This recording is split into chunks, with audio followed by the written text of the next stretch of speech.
धान के चाहे वाला लोग माँ लक्ष्मी की पूजा करेले।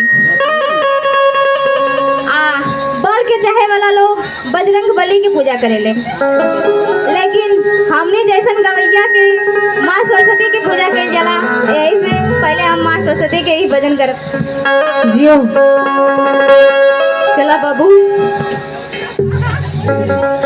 हेलो, देखिए कौनो भी गाना गावा से पहले हमने गवैयन के मजबूरी होले कि जौने तर्ज पर गाना रहेला उ तर्ज गावल जाला। हमने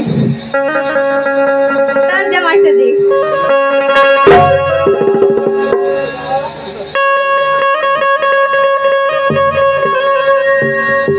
गड़ी गड़ी जाए हो, गड़ी गड़ी जाए, गड़ी गड़ी जाए हो, गड़ी गड़ी जाए हथवा में कलम गड़ी गड़ी जाए, गड़ी गड़ी जाए हथवा में कलम गड़ी गड़ी ओ गड़ी गड़ी जाए हो, गड़ी गड़ी जाए, गड़ी गड़ी जाए हो, गड़ी गड़ी जाए हथवा में कलम गड़ी गड़ी जाए।